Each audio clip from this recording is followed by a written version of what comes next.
So in this exploration, what we're doing is trying to recall, activating our prior knowledge, perhaps doing a little bit of research.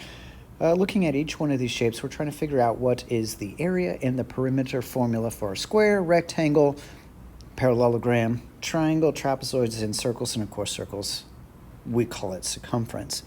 Now, when you did this exploration on your own, if you did not draw and label a diagram for each of these, how could you? Just make sure that you do this through the course of each one of these videos. So when we're talking about labeling, we're talking about you label the things that are in the formula so you know what it refers to, right? Right. So let's get started with squares, shall we? So a square, it is a type of quadrilateral where all of the side lengths are the same length. They are congruent to each other. That's why they have these little red marks on there, of course. And we have 4 angles, which are also the same. They're all right angles, 90 degrees each. Okay. And the one piece of information that we need for our square is its side length. And we're going to go ahead and call it S. That makes sense. S for side length, right? Okay. So that is the only piece of information that I need in order to calculate both the perimeter and the area of this shape. So it should make sense that the perimeter is simply 4 times the side length, right? They're all the same, and I've got 4 of them, so 4 times the side length, whatever it is, and I'm done. Okay. For my area, it is the side length squared, because essentially it is this side length times that one. They're both the same. S times S is S squared. Now remember, whenever you're doing problems involving perimeter and area, to use your appropriate units. And perimeter is supposed to be in just regular linear units, and area is supposed to be in 2-dimensional quadratic units. And the reason why is this, like you can do kind of a unit analysis here. So think of your 4 in the perimeter. It's without a unit. It's unitless. It's just the number 4. But your side length has a unit on it, whatever it was. Maybe it's in centimeters. It's 4 times centimeters gives you still centimeters, right? But whenever we're looking at area with the side length squared, it's, let's say, 4 centimeters times 4 centimeters. Centimeters times centimeters is centimeters squared. Don't forget your units. Boop. So let's take a look at each one of these problems. We have 3 of them for squares. Starts off pretty basic. Find the perimeter and area of this square, and we have one of the side lengths labeled. Number 2, solve the square area formula for its side length. Okay, so this is like one of those literal equations where you're not solving for a particular number, you're just kind of rearranging the variables a bit. And then on number 3, write a formula for the area of a square in terms of its perimeter.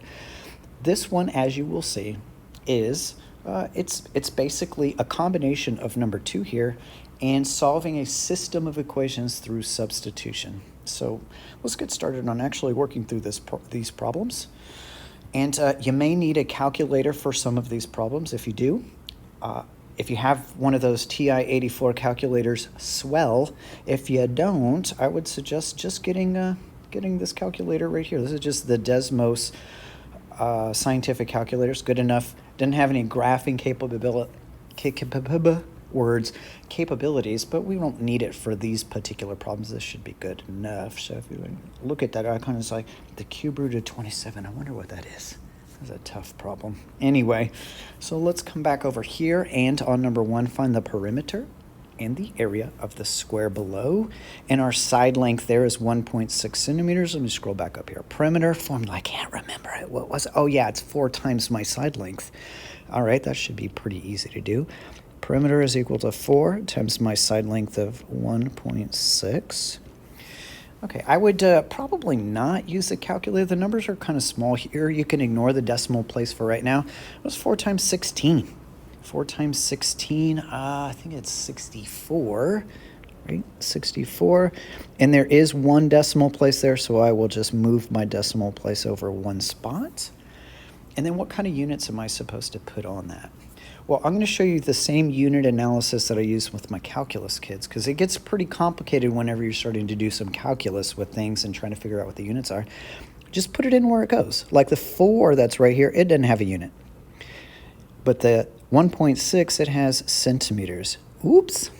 It has a centimeters in there, so A centimeters. Yeah, that's correct. That's proper English. And so you can see that the only thing that's left is still just centimeters. Look how nice those colors look together.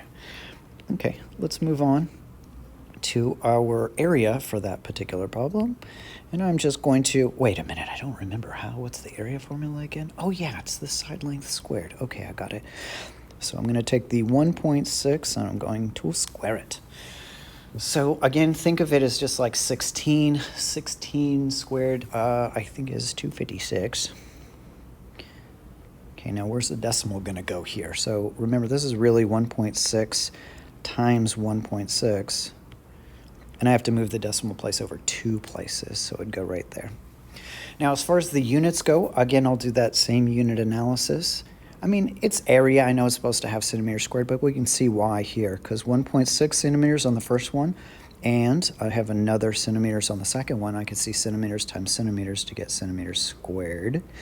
Lovely. There we go. And of course, if you struggled with that squaring, we could pull up this calculator here. Let's just make sure that we know how to use this one, if this is the one that we're using even.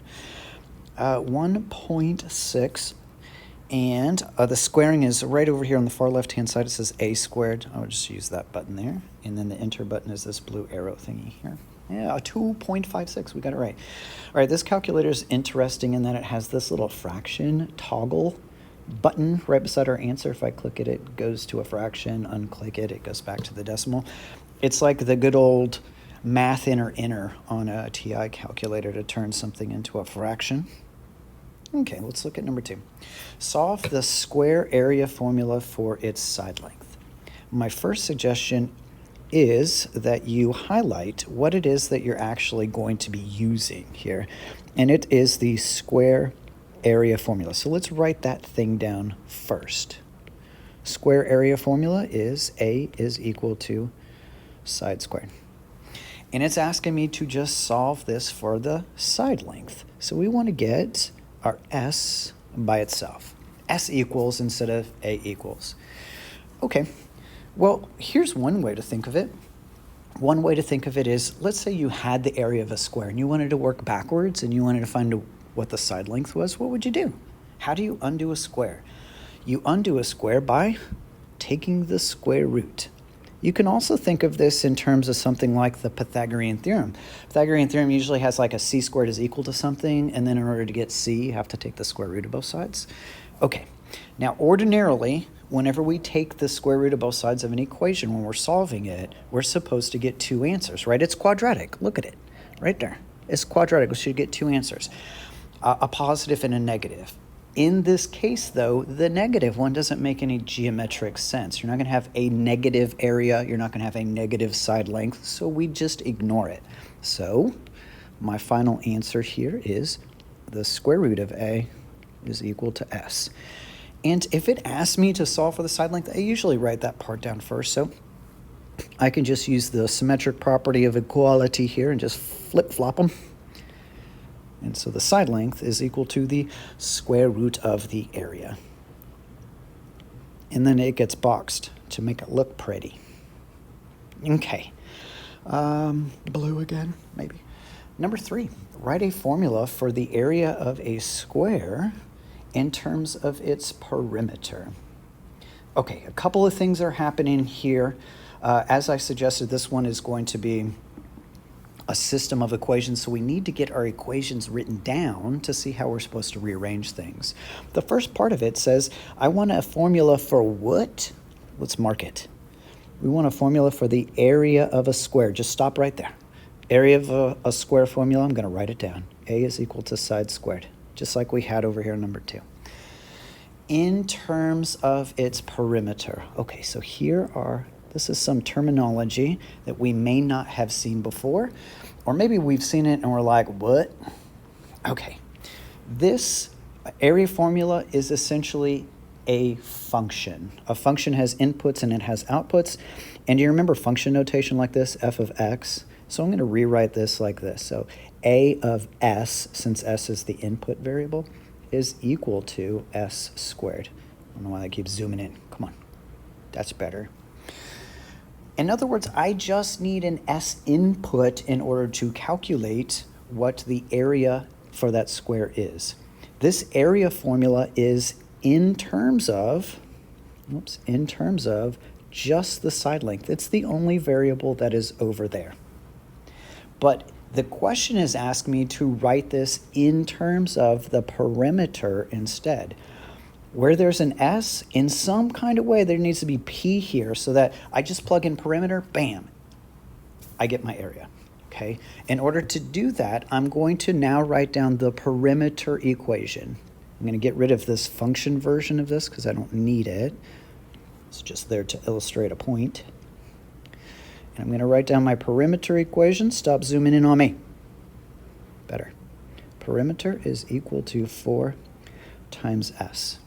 So look at those two formulae. I want my final answer to be about the area of a square. This is my final formula, except for this one has S in it. We don't want S in it. We want P in it. And in order to get that, this is going to be accomplished by substitution. What variable do both of these formulas have in common? And that is S. They both have S in it. So if I can solve this perimeter equation for S, I would have something to substitute back into the area formula to get rid of the S in that equation. So that's what I'm going to do. All right, so think about this for a second. If I'm trying to get S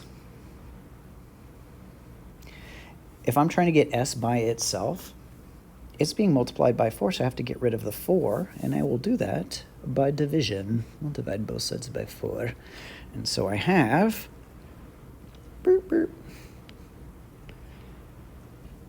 P over 4 is equal to S. That's a fancy looking, weird looking S. Okay, so now I have something to substitute in. You can see up here in the corner, I'm actually doing an audio recording while I'm doing a video recording. That's weird. I'm going to take this expression here, P over 4, and I'm going to substitute it in for S into the area equation. I'm going to take that and put it right in there.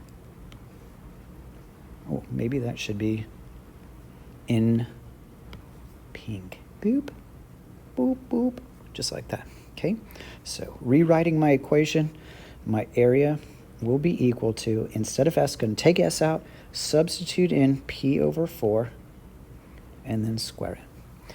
Leaving your answer just like that is perfectly fine. You don't have to square out the thing that's in parentheses. You can if you want to, and if you do, this is what it would look like. A is equal to, I would square the top separately from the bottom. It's one of those properties of exponents, so I square perimeter and square the 4. 4 squared is 16. Either one of these answers, perfectly acceptable. Go away. All right, so what this means is this. Like if I wanted to find the area of a square, ordinarily I need the side length, and I would just square it, right? Okay, but what if I knew the perimeter? If I knew the perimeter, instead of solving for the side length as a kind of middle step before I can put that side length in the area formula, now we could just use the perimeter by squaring it, dividing it by 16, and then bam, out comes the area. All right, so that finishes up the square problems. Look in the next one for some rectangular problems.